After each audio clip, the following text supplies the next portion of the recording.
Hi, Vincent Hall, and welcome to another episode of Anyone Can Draw, Paint, and Create. Today we're going to be looking at ultraviolet light photography, or UV photography. And you're wondering, why is she talking about photography when this is a drawing class? Because we're going to be using UV photography as our inspiration with colored pencil. The images that you're going to see in a little while are all taken with specialty cameras.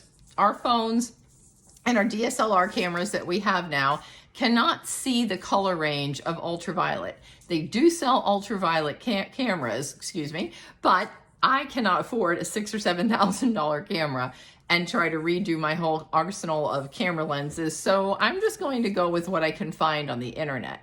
The point is, ultraviolet photography is going to see different light waves, which is going to give us different colors than what we're used to. Interestingly, these colors are supposedly what bees and insects see when they're looking at flowers. And if you look at the flowers that I'm going to show you in a minute, you'll understand why the bees and insects get very excited about finding the flowers. The other thing we're going to do is add a little bit of COVID-related materials to our color pencil. Hand sanitizer. Now I know, you're like, oh, hand sanitizer, are you kidding me? But the hand sanitizer actually works as a wonderful blending agent. Wait till you see what it will do with colored pencil. And before we start on the drawing, I'm going to show you what the hand sanitizer looks like with 3 different brands. So I've got my Prismacolor, my Derwent, which are more artistic brands, but probably everyone can find a Crayola pencil. So let's see how these 3 work with our handy dandy hand sanitizer. We have the paper, we've got the pencils, and we've got our hand sanitizer. You don't need much hand sanitizer. And oh, by the way, we're going to be using Q-tips as the vehicle, but you could use a brush or whatever you might like. Now, I have a gel hand sanitizer, but liquid works, spray, whatever you have. It's the alcohol that's going to make the difference. And this one happens to be 70%, which is pretty good. But lesser would work as well too. So I've got my little container. You don't need much. A little dab will do you. It's just like Brylcreem. All right. So here is my Prismacolor, and I'm just going to color a red. That way we can compare apples to apples.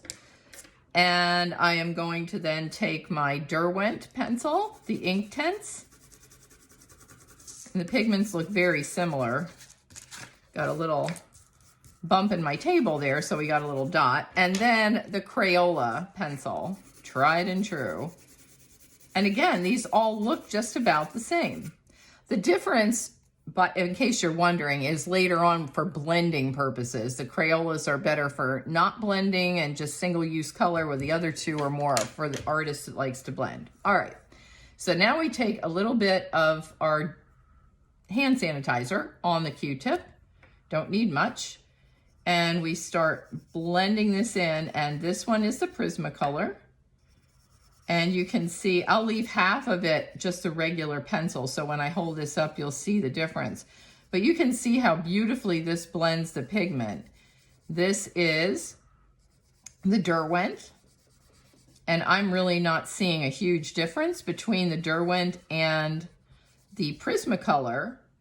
They both seem to blend beautifully. The test here is going to be Crayola. I have not used a Crayola yet, but lo and behold, it even works on Crayola, which if you don't have colored pencils, somebody could pick these up for you, or you can order them from the grocery store, from the pharmacy, Walgreens, CVS. They all carry the Prismacolor, the Crayola colored pencils. Now, the difference in the pigment you'll see, this one's a little pinker, the Crayola, but it still blends. But look and see how beautifully this hand sanitizer works as a blending agent. It's not toxic, it dries fast, and in all cases, once you use it, you can color back over it and use different colors and really build up a beautifully rich finish, which is going to work out great for our ultraviolet light photography drawing. Let's see what those ultraviolet flowers look like. First, let's take a look at some of these wonderful images from ultraviolet light photography of plants. Like I said, They're supposing these are the way bees and other insects see flowers, so I think they're really fascinating to see how the colors change. I'm just going to go through these. Some of them are close-ups. This is all macro zoom photography. That's so beautiful. I love the colors, and most of them are against a black background, but for the sake of the demonstration, like I mentioned, I'm going to be doing this with a white paper. I think this is really pretty. This is a thistle. I'm not sure what some of these flowers are, but look at the delicate lights. Like these become almost abstract images for painting or drawing in and of themselves. I love the sunflower. It's so different than your normal sunflower where you would see all the seed pods so dark. Look how brilliant the oranges and the greens show up. The iris, what a beautiful, this is going to be so much fun with the soft, silky tones in the petals. Then we have this image, which is a lot of repetition of shapes. So if you want to try something as you're Googling ultraviolet photography and you really want to put yourself out for a challenge, something that's stacked vertically like this would be lots of fun. Then there's this one, which is the one I'm going to be using for my demonstration. And then lastly, we have this one, which is also very pretty and a beautiful use of reverse rule of thirds. Notice that we have our 2/3 negative space here and our 1/3 object. Ultraviolet photography can be an interesting challenge, and it's going to force you to see colors differently than we normally do. I've selected my pencils, and I'm going to be working with my barrel color pencils for this one, but you're free to use whatever you like. And I'm going to start by drawing just a simple shape. So if you recall the image that I'm working from, and here it is.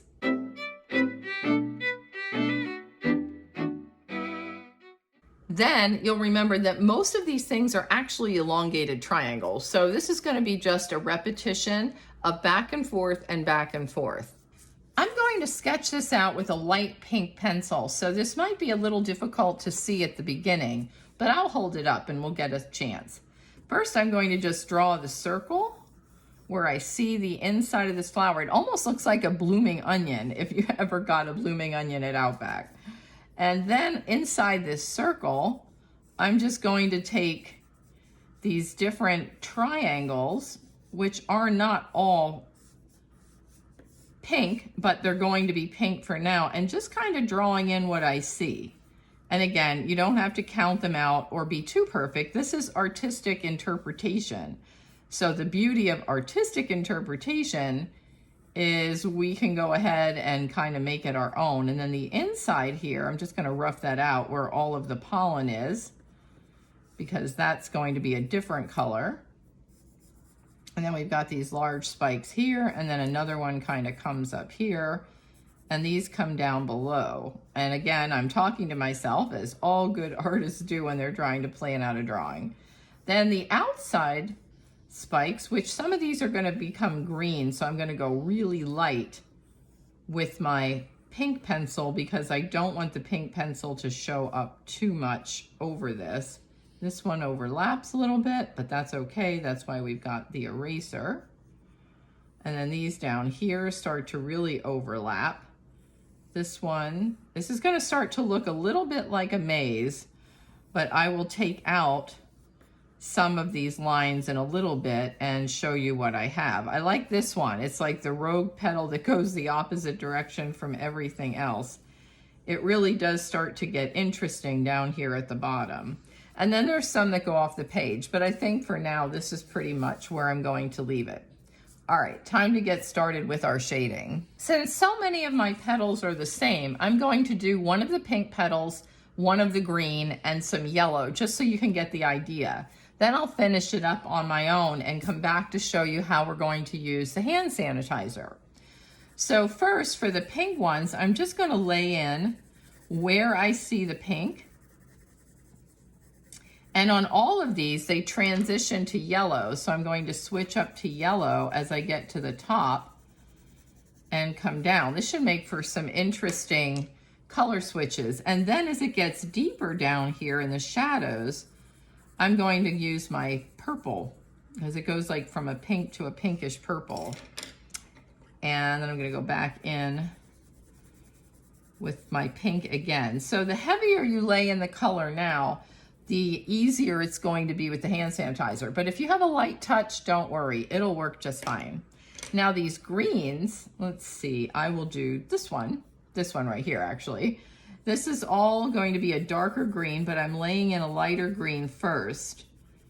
And in this case, I'm going to not put in the shading until after I use the hand sanitizer. So you can see the difference between getting all your colors in once and then using the colors and build up after.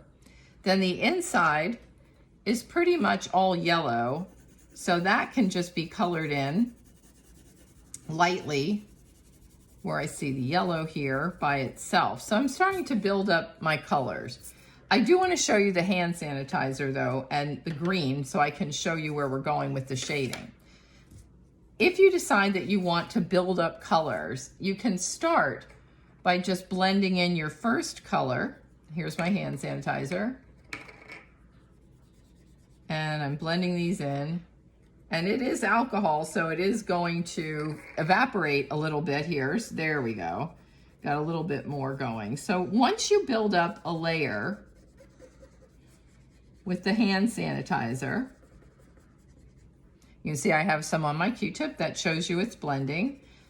And this alcohol dries, you can then go back in and get some of the deeper, darker colors, and the magic happens in that everything is going to be really nice and matte, which is closer to what we would be hoping for in this kind of a drawing.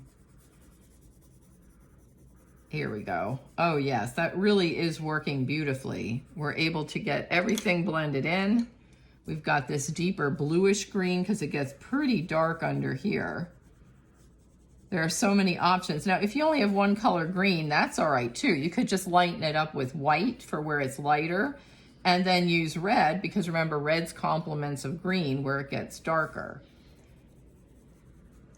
And then if I wanted to go back and blend all of this, I'm gonna get some more hand sanitizer. There we go. I can blend this back in again and really get a beautiful merge between my lights and darks and almost create a gradient effect. So it's up to you, whichever one you like. This one here, which is already, I'll switch sides so I don't get my green, already blended in, I'm just going to take this and get a start, and I'll probably go back over this one too. So it is a process. If you want to keep some of the texture of your pencil lines, don't use as much hand sanitizer. If you want to keep the whole picture sort of matte without any texture, then use more or build up layers. So I'm going to work on some of my other petals since they all look exactly the same, and I'll be back to show you what it looks like, and then we'll do hand sanitizer over the whole thing. Well, I finished my color pencil drawing, so you can see here the basic colors are all in, and it looks okay, but I'd like to see how this hand sanitizer is going to really give my drawing another dimension of oomph factor. Yes, that's a thing. Let's see how this goes. I have my handy dandy Q-tip again with some of the alcohol-based hand sanitizer, and I'm going over these areas rather quickly, and I'm realizing I could be here all day blending this with this Q-tip. So I'm going to see how spray hand sanitizer might work for a larger drawing. Let's hope. So you can stick with the gel sanitizer and maybe try a brush instead of the color pencil go-to Q-tip blender if you're having a larger drawing that you want everything blended in. But I also have spray hand sanitizer, and you may have this as well. It's more liquid, so it's not going to be so thick, and that way I'm hoping that this will help us get this drawing blended a little bit faster. I'm also moving to a watercolor brush, just a plain old brush, whatever you might have handy, and let's try this experiment out in real time. Here goes my spray sanitizer, and I'm staying far enough away so that I'm actually just misting the paper. And now that it's wet, I'm going to take my brush, oh yeah, this is gonna work nicely, and start to blend in this spray. And as I need more, I can go back in, but this will at least give us a chance to get everything blended in quickly. Now that I've had a chance to blend in all of my colors with the alcohol-based hand sanitizer, I'm going to go over these colors with some more colored pencil to get definition and tone, and then also using a white colored pencil for some of the finished edges. If you're working on toned paper like gray or black or any other colored pastel paper, white is probably going to be in your arsenal of the first round of pencils because it'll give you your highlights. Since we're doing this on white paper for a demonstration, I'm going to use white sparingly just to get some of the lighter tones. So you might be wondering, how do I know when it's dry enough to go over this? If you touch the drawing and it's still cold, that means it's still wet against the surrounding paper. So you'll be able to see that way, even though it looks dry to the visual aspects, it's still wet as far as the paper goes. So again, you could hit it with a hair dryer, let it air dry, come back and do this. But parts of this are dry enough that I think I'm going to be able to be okay going through it. So now I'm just going to start taking some more of the pinks that I already used. And this is the best part of the alcohol in my book, because the alcohol content of your hand sanitizer is giving a bit of a grip for the colored pencils to really blend in a way that you won't see just by normally using the pencils. And I'm just going over each area. I'm sure you can see how these colors are starting to really stand out compared to their counterparts that haven't had an overlay of pencil after using the hand sanitizer. So it's important to use the hand sanitizer to get the initial blending, but then equally important to go back in. And here's where I was talking about the white. The white over this isn't going to show up very much on white paper. It will give you a modicum of a highlight, but not very much. It will, however, lighten the colors that you already have and kind of blend those in, so that's nice. I'm just going to show you, let's see here, I think I want to go in with one more green up here before I bring this up to the camera, what these different colors look like blended in versus the petals that don't have any blending at all. There we go. All right, so if you can see, these two have the overlay of colored pencil after the hand sanitizer. The rest of this does not. And you can see it's still a little toothy or textured.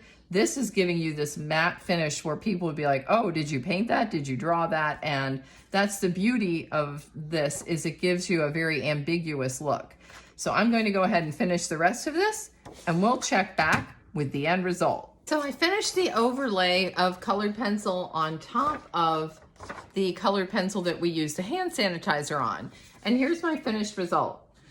I think it worked out really well, considering it's a new type of medium and something fun to explore. If I were to do this again, I'd probably use a toned paper so that my white colored pencil would show through. Also, experiment with which kind of white colored pencil works best. In this case, I found the Barol white colored pencil blended, but it didn't show up as white. But I had a white watercolor pencil that worked out perfectly. So it just depends on what you're using as far as your different pencils to see what will work best to blend in. I hope you enjoyed this week's episode of Anyone Can Draw, Paint, and Create. Even in this time of COVID-inspired lockdown, a little hand sanitizer and a colored pencil can go a long way for finding something new and fun to try. Also, Google UV light photography. It's really fun to just look at some of these magnificent images. They have insects, they have plants, they have flowers. It's just fun to explore something new. Till next week, Vincent Hall, stay safe and be well.